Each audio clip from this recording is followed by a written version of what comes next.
नमस्कार, मैं हूं आपके साथ कृष्णा बिस्ट और आप देख रहे हैं जनसत्ता फटाफट। चलिए नजर डालते हैं आज की बड़ी खबरों पर। गुजरात के सूरत में रविवार रात को जबरदस्त बवाल देखने को मिला। एक गणेश पंडाल में पथराव किया गया। उस घटना से नाराज होकर बड़ी संख्या में हिंदू समुदाय ने सड़क पर उतरकर विरोध प्रदर्शन किया। बाद में उस भीड़ को काबू करने के लिए पुलिस को भी लाठीचार्ज करना पड़ा। इस मामले में अभी तक कुल 33 आरोपियों को गिरफ्तार कर लिया गया है। नेता प्रतिपक्ष और रायबरेली सांसद राहुल गांधी 3 दिन के अमेरिका दौरे पर पहुंच गए हैं। रविवार को उनकी तरफ से सबसे पहले टेक्सास जाया गया, जहां उन्होंने एक यूनिवर्सिटी में छात्रों से मुलाकात की। उनसे कई मुद्दों पर बातचीत हुई। उसी बातचीत के दौरान राहुल गांधी ने भारत में बढ़ती बेरोजगारी, चीन की उत्पादन शक्ति और नफरत भरी राजनीति पर विस्तार से बात की। उत्तराखंड के रुद्रप्रयाग जिले के कई गांवों में गैर हिंदुओं और रोहिंग्याओं के प्रवेश पर रोक लगाने के साइन बोर्ड लगाए गए थे।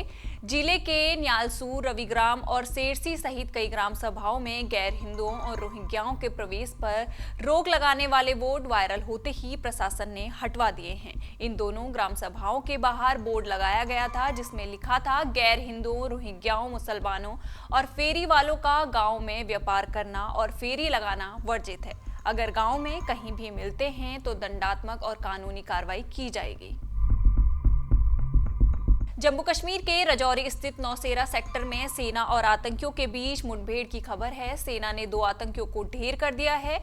दोनों आतंकी घुसपैठ की कोशिश कर रहे थे। इनके पास से भारी मात्रा में हथियार बरामद हुए हैं।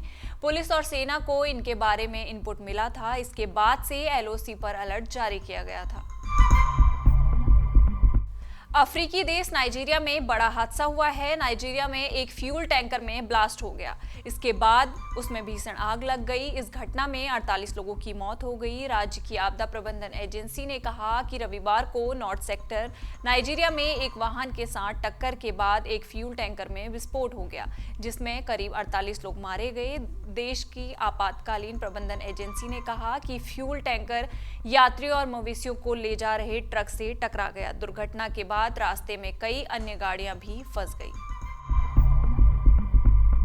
पश्चिम बंगाल में कोलकाता रेप केस को लेकर मुख्यमंत्री ममता बनर्जी को अपनी ही पार्टी के नेताओं के विरोध का सामना करना पड़ रहा है। टीएमसी के राज्यसभा सांसद जवाहर सरकार ने पार्टी से इस्तीफा दे दिया है। इसके बाद से उन्हें मनाने की कोशिश जारी है।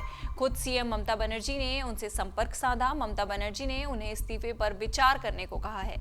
हालांकि दोनों नेताओं के बीच हुई बातचीत को लेकर आधिकारिक तौर पर कुछ नहीं कहा गया है।